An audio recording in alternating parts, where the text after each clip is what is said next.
Hey, good morning, everybody. Happy last day of Hanukkah. Uh, Same to you.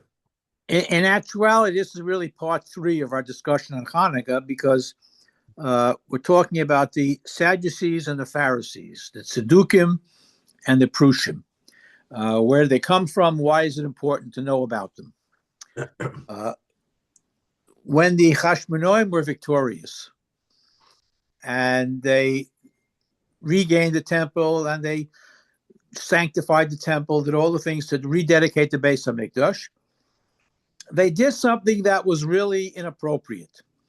They established themselves as the new high priests, the new Kohanim, because prior to the victory, during the Syrian Greek period, the position of the high priest was very politicized.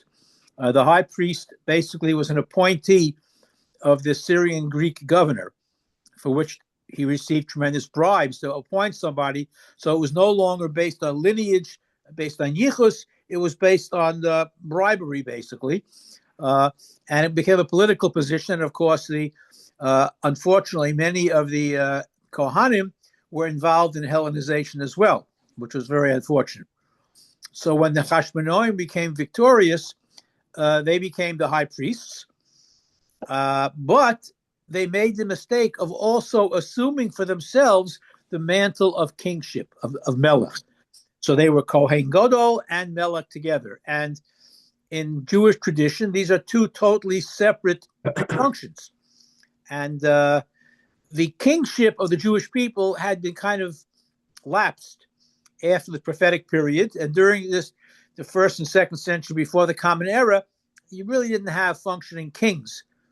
And the Kohanim took over both of those functions. And that became very, very problematic for a number of reasons. Number one, you can't be a Kohen and a Melech. They're two totally separate functions with different lineages. One is from Malchus Beis David, one is from Aaron, totally different function and different positions. The first generation may not have been so terrible, but by the second and third generation, there was a tremendous rupture between the Kohanim, the descendants of the Hashmonaim, who were Torah true Jews, but two generations later, it started to weaken. And what they did was, in order to defend their position, they had to stake out new territory for themselves. Now, at this particular point in time, it's very transitional. Up until this period, Kohanim were the dominant people who were teachers, religious functionaries in the Beis HaMikdash, people respected, look up to. When, of course, this changed in the Hellenization period, then the people began shifting to the Chachamim. And you have a tremendous controversy between the priestly class, which was the authority figures, the what you might call the aristocratic authority, versus the tutorial authority of the rabbis. And the rabbis became more and more influential, and the Kohanim were very upset by that, to the point that they openly disregarded some very specific rabbinic teachings in terms of how to run the priesthood. And as a result, there was a power struggle. Basically, the Kohanim and the Chachamim were engaged in a power struggle for authority over the Jewish people. And, nature abhors a vacuum. Someone had to step in. How do you establish yourself? So the Kohanim came up with a fascinating idea. The rabbis preserved Torah Shebaal Peh. The Kohanim said, well, we will stake out a different position. We will focus our energy and all our efforts on Torah Shebeksav. What's written in the Torah is primary, and all this rabbinical stuff, not necessary. That is not the real tradition. And so you had the beginnings of two totally separate religious and political parties. The Kohanim, who were descendants of Tzadok, who was the high priest in the time of Shlomo's time, they became the Tzedokim, or Sadducees, Tzedukim in popular usage, but really Tzedokim. And they based their whole Weltanschauung, their whole outlook and point of view on Torah Shebeksav, which causes problems to the rabbis who, of course, interpreted Torah Shebeksav with Torah Shebal Peh. The Tzedukim basically denied the validity of Torah Shebal Peh. And this caused a tremendous, tremendous split in the Jewish people. And I think I mentioned last time when every Yom Kippur, or the week before Yom Kippur, when they would seclude the Kohen Gadol to prepare him for the Avodah, which is very complicated, on Yom Kippur. So, if he was a Talmid Chacham, they would discuss the halachas. If he was an Amoritz, they would teach him what to do. And then, regardless of what his learning status was, they'd make him swear an oath that he would perform the Avodah according to the Torah Shebal Peh. And the Kohen Gadol cried and the Chachamim cried. The Kohen Gadol cried because they asked him that question. You doubt me? And the Chachamim cried because they had to ask him that question, because we knew that there were Kohanim Gedolim from the Hashmonaim period who openly defied Torah Shebal Peh. The classic case, I think I mentioned it last time, was Alexander Yanai, third generation Kohen Gadol from the Hashmonaim. And on Yom Kippur, instead of pouring the water on the Mizbeach, which was the way it was done for generations from the time of the Nevi'im, he poured on the ground. And the people were so incensed that they pelted him with their esrogim. It was during Sukkot. And of course, not only was he Kohen Gadol, but he was also the king. So he called his army, and they slaughtered thousands of people on Sukkot in the Beis HaMikdash because they threw their esrogim at him because he violated Torah Shebal Peh. So there was a history there. It's really very difficult to observe Torah as we understand it without the Torah Shebal Peh behind it. For example, let's take tefillin as an example. Nowhere in the Torah does it say how to make tefillin. It says you should wear tefillin on your arm and on your head. Doesn't tell you what to put in it. It doesn't tell you how to make it. Yet we know from day one, tefillin are these little black boxes with the little black leather straps. Even the most ardent feminist who wears tefillin, the Women of the Wall and other groups, nobody has seen pink tefillin. Black tefillin are black. That's just the way it goes. That's part of Torah Shebal Peh. How you write tefillin, how you make tefillin, it's all part of our Masorah. All right? The Tzedukim, who deny Torah Shebal Peh, made life very, very difficult. Another example, a classic example. We talk about on Pesach, the connection between Pesach and Shavuos. So it's a Mimacharos HaShabbos HaShviyos Tishbru Chamishim Yom. After the last, quote-unquote, Shabbos of Pesach, you count 7 weeks, 50 days, until Shavuos. So there's no date in the Torah specified for Shavuos. It's the 50th day after the second day of Yontif. That's Shavuos. And Macharos HaShabbos. Now, literally translated, it means you start counting after the last Shabbos after Pesach. Now, Shabbos, as far as the rabbis are concerned, means in this case Yontif. Second day of Pesach is called Shabbos. Shabbos is a generic term for a day when you can't do malacha. In this case, it refers to Yontif. The Tzedukim said, no. It means Shabbos. So every year, according to the Tzeduki calendar, Shavuos came out on a Sunday, 7 weeks after the last Shabbos of Pesach. There are many, many examples of where they insisted on the literal translation of Torah Shebeksav in order to stake out a position in contradistinction to the Chachamim. The Chachamim were known as the Perushim, the Pharisees. What does Perushim mean? Perush means separate. Now, they weren't trying to become, a higher, an elevated class. Perushim simply meant they were separate from Tuma. They would separate themselves from other type of sins, and they were known, for example, as people who were very, very careful about Tuma and Tara. So if they'd be very careful who they bought their vegetables and fruits from, for example, to make sure that the person had taken off Trumos and Maestros. Because they were Prushim. They were separate in the sense that they wanted to maintain the Torah Shebaal Peh values. And if a person was not in that same category, they would separate themselves from them. So that's why they were called Prushim or Pharisees in English. But this machlokes went on for a couple of centuries, I say about 2 centuries, until it was revised many, many, many centuries later. The Karaites, if you're familiar with the Karaites, it was a sect that was in Eastern Europe, primarily in the Russian area, Poland. They also denied Torah Shebaal Peh. And there is actually, I don't know if it's still around. I visited a Karaite synagogue in Yerushalayim once. Very strange place. So there may be a few hundred Karaites still around someplace. But they too denied the validity of Torah Shebaal Peh. So ultimately, the Chashmonaim Kohanim kind of died out.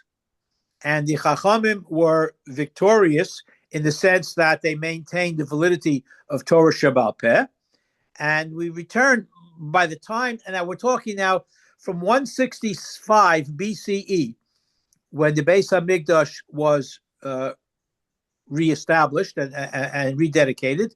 I would say for the next century or so, that was the downfall, a little less than a century, of the Hasmonean dynasty. The last remnant of the Hasmonean dynasty kind of was on time of King Herod. King Herod married a daughter of one of the Hasmonean Kohanim, and that was his claim to fame. He was an Idumean. He wasn't really a Jew. He wasn't the greatest king either. They call him Herod the Great, but he was Herod the Great builder. He built, the Kotel was one of his constructions. It's still standing. And then the Herodium and Masada, some of these places, that he was a great builder. But after Herod, at Herod's time, I would say shortly before the destruction of the Beis HaMikdash, the Hasmonean group died out. But unfortunately, this might be another reason why there is so little talked about in the Gemara about Hanukkah. There's no Maseches Hanukkah. Yehuda Hanasi lived around the year 200 of the Common Era. When he was compiling the Mishnah, he knew the history, and he perhaps did not want to include more details about Hanukkah in the Gemara. There's no Maseches Hanukkah. There's only a few lines devoted to the entire holiday, because the Chashmonaim kind of what's what I'm looking for, distorted what Judaism was all about. And so he probably thought not to include them in any significant way. And that's why Hanukkah is given such short shrift in the Gemara, because the Hasmonean dynasty, unfortunately, was not true to its roots. Matisyahu would have been horrified at what went on with his grandsons and great-grandsons and great-great-grandsons, who took over not only the kahuna, but the malucha as well, which was strictly prohibited in many, many ways. Meyer, you're on TV. Be careful. All right. So that's probably why the Chashmonaim were not given any prominence following the rededication. The rededication itself was a wonderful event. We celebrate it every year, but we should be aware that unfortunately sometimes with great celebration comes distortions of what should be appropriate for people to do. When you give people great authority, sometimes they take even more authority. So it wasn't enough for them to be Kohanim Gedolim, but also to be the king. And as a king, you have a lot of power. As a Kohen Gadol, you have a lot of power. Put them together, and it's an excess of power, which is very, very corrupting, which is exactly what happened. And in order to distinguish themselves from the Chachamim, the Tzedukim put out this whole position of Torah Shebiksav only, which leads to many, many issues in terms of how to function. We know Torah Shebal Peh. I gave you the example of tefillin. That hasn't changed since the Torah was given. There are many, many other examples. How do we know what an esrog is? The word esrog doesn't appear in Tanakh anywhere. Pre-Eitz Hadar, the fruit from a goodly tree. You like pears, you like oranges, Nathan likes bananas. What fruit is an esrog? The word esrog is not found in Tanakh. So we have Torah Shebal Peh. Kodesh Baruch Hu showed Moshe, this is an esrog. Now, when esrog were introduced into Israel is an interesting historical discussion. Rabbi Slifkin writes a great deal about this. Because esrogim were not indigenous to that area of Israel initially. Okay. The Kohanim, I would say, by the first century, after Herod, the Kahuna was restored to its rightful genealogical heirs, and you had some great Kohan. Rabbi Shmuel Kohen Gadol was a Kohen for many, many, many years, and they had the proper functioning of the Beis Hamikdash. Unfortunately, the Romans came along the scene and destroyed the Beis Hamikdash.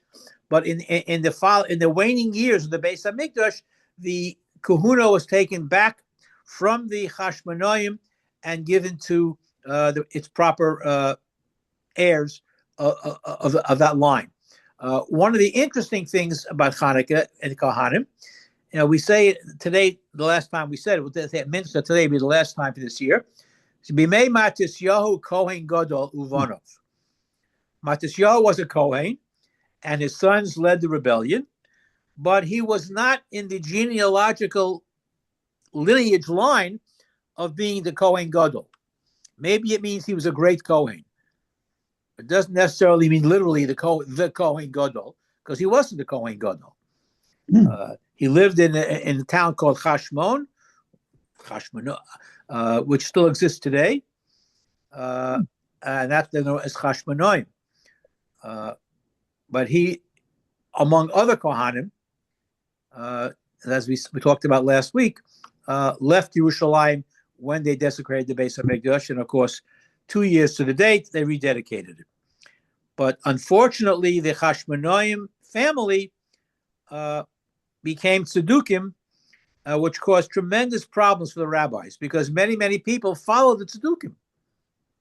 They had this aristocratic authority. They were the elevated elements of society. They were Kohanim. The fact that they had Hellenized themselves after the Beis Hamikdash was restored, that kind of got forgotten. So they had all the trappings of the high priest. And the Gemara describes some of the events that took place under these Hasmonean Kohanim, which were problematic in terms of them following the halacha, which is why the Mishnah Yuma says that you had to make him swear an oath that he would do it according to Torah Shebal Peh and not according to the Tzeduki rites, which only follow Torah Shebiksav. So that's a little background about Tzedukim and Perushim. And ultimately, this is the period, it's a very pivotal period in Jewish history when the authority shifted from the Kohanim to the rabbis.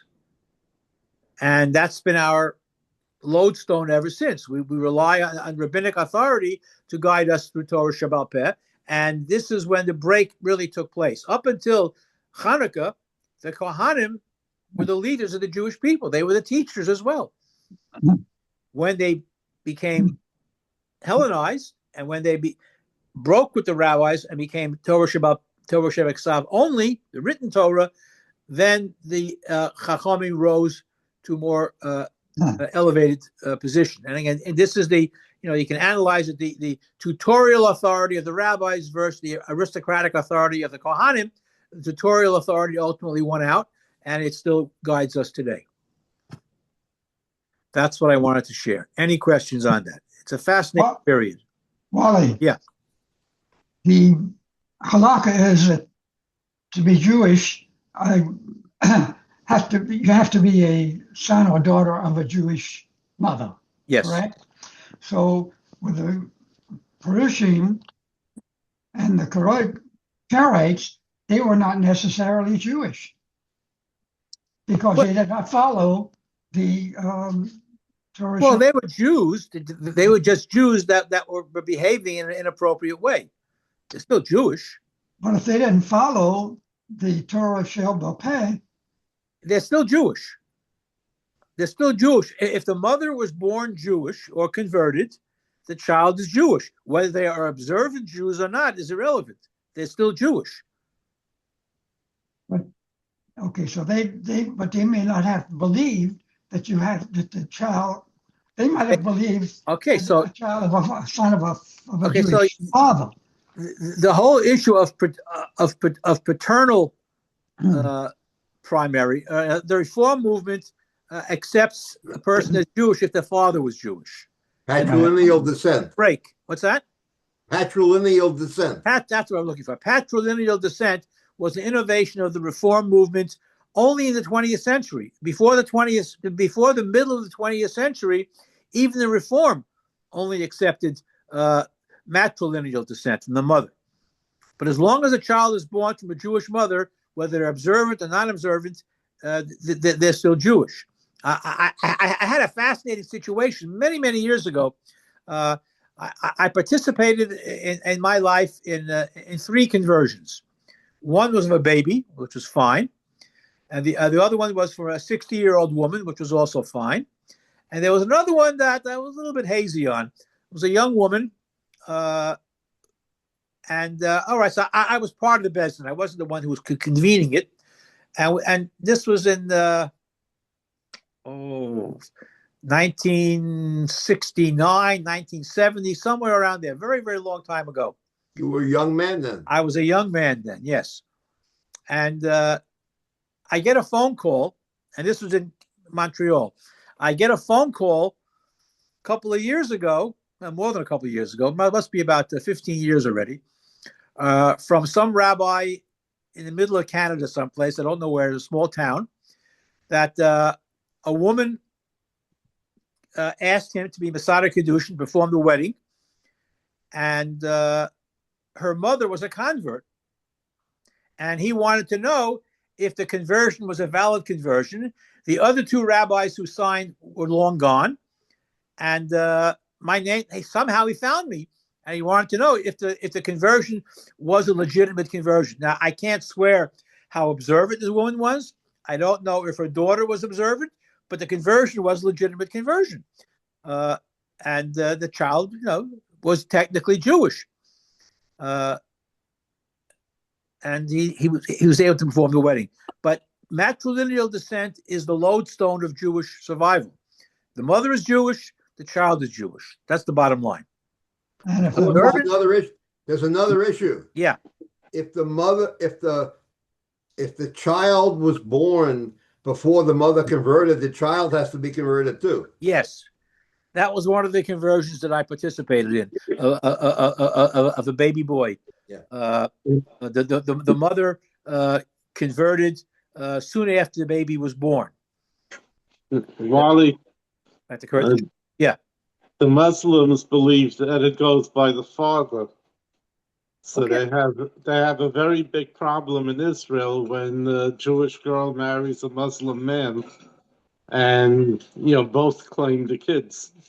Okay, but again, if a Jewish girl marries a Muslim man, She's out of her mind. that's besides the point. But the child is, from our perspective, Jewish. The child might not be from their perspective, but if they get divorced or separated, the child is technically Jewish.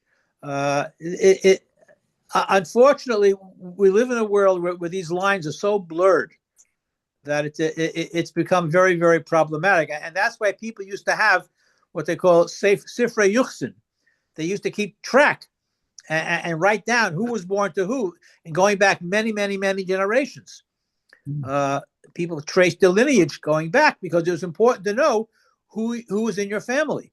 But again, the reform introduction of patrilineal descent has caused tremendous problems in the Jewish community, because what if these people are choser b'tshuva, and then they have to go through another conversion again? There's a Jewish comedian, I forget his name. There's a Jewish comedian, I forget his name. He lives in Israel now. He was raised Catholic, and he went through 3 conversions.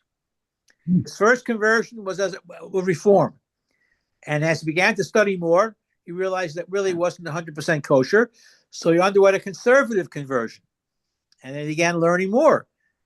And then he decided that wasn't adequate enough, so he went to yeshiva and he learned some more, and then he got an Orthodox conversion. And now he's a black hatter living in Mea Shearim, satisfied with his life, but it's part of his comedy routine. He talks about how many different brisses he had. He just covered all of his bases, Wally. He covered all of his bases. All of his bases. But conversion is a big, big problem, because the Gemara itself does not specify specifics of conversion, what you have to do. We discourage people from conversion, but if you do accept somebody for conversion, what are the requirements? And the requirements are very loose. The halacha is you teach them some of the major mitzvos and some of the minor mitzvos. It doesn't define what's major and what's minor. So usually, most rabbis will teach a prospective convert about Shabbos, about kashrus, about taras hamishpacha, things of that sort. But you could teach them about trumos and maestros. You can teach them on neta ravai. I mean, you can pick all the abstruse halachos you want. The Torah does not specify what you do. To teach them, what's important, what's minor. So conversion is a big issue today. And it was certainly a big issue in the time of the Chashmonaim, because if you had descendants of the Chashmonaim who were not careful about certain halachos, the Chachamim were very, very careful to distance themselves from them. That's why they were called Perushim, which literally can be translated as separate. I wouldn't call them separatists, but they were separate from people who weren't careful about halacha, especially Tuma and Tara. People didn't give Trumos and Maestros. The Gemara is full of categories. The whole, if you study Seder Zroim, the Mishnayos and Seder Roim go into great detail about, what kind of farmer do you buy your produce from? And can you trust him that he gave a Meister Sheni or not? And the Chachamim were very concerned about who you buy your stuff from, because if a person is not trustworthy that he gave Maaser or Truma, then how do you consume those products? So again, the Prushim literally means separate, but not separatists. They were separate from those that didn't observe halacha, and the Tzedukim, the Sadducees, named after Tzadok, they really call it Tzedokim technically, followed only Torah Shabbat Peh in order to distance themselves from the rabbis and to stake out their own territory. And unfortunately, these were the heirs of Matisyahu and his sons, who made the mistake of taking kingship as well as priesthood, and therefore causing tremendous problems in the Jewish community during the first century before the Common Era and up to the destruction of the Beis HaMikdash shortly before that. It's a very problematic period. They started out great, but somehow, the power of being high priest and king corrupted their lineage, unfortunately. And that is why there's very little about Hanukkah in the Talmud. And if you want to learn more about it, I'll again encourage you, read Josephus, read the first 2 books of the Maccabees, or Sefer Chashmonaim. Even though, yeah. If a woman converts and she's pregnant and she converts while she's pregnant, what's the status of the baby? The child is Jewish. Even though at the point of time when she converted, she might have been pregnant 7-8 months, that doesn't make a difference. Yeah, no. Once she converts, now if the child is born before she converts, then the child has to go. Now, when you're involved in a conversion of a child, especially a very, very young baby, technically, because the child doesn't have the mental capacity to make decisions, 13. the child has the ability upon reaching bar mitzvah age to say, I don't want to be Jewish. But he has to formally consent to being Jewish when he is of age. That's the only issue with converting children, especially babies. What they do a lot of times in their speech that they give, I know they did this by both my daughters. It's a speech that they give. The rabbis kind of put some wording in there to kind of make that acceptance publicly at the speech that they give for the bar mitzvah or bar mitzvah. That's a very wise thing to do, but the kid has to be aware of what he's saying also. Yeah, they tell them. You can't just sneak it in there and then that kid not knowing what he's doing. Anyhow, the Chashmonaim period is a very fascinating period, very pivotal period in Jewish history, because it's the shift from the aristocratic authority of the Kohanim to the tutorial authority of the Chachamim, and that has stayed with us pretty much to this day. We still give kibudim to Kohanim for their role in the Beis HaMikdash, but not when they were tzedukim. Okay, anything else on this topic? Thank you. A Freilich and Hanukkah. Okay, enjoy the... Mazel tov to the Greenes on the marriage of a grandson. Thank you. Yes. Mazel tov, mazel tov. Mazel tov to Wally. Thank you. Mazel tov. What's the mazel tov for, Wally? My grandson got married. Mazel tov. How come I wasn't invited to the wedding? I'm your oldest friend. You're right. Absolutely right.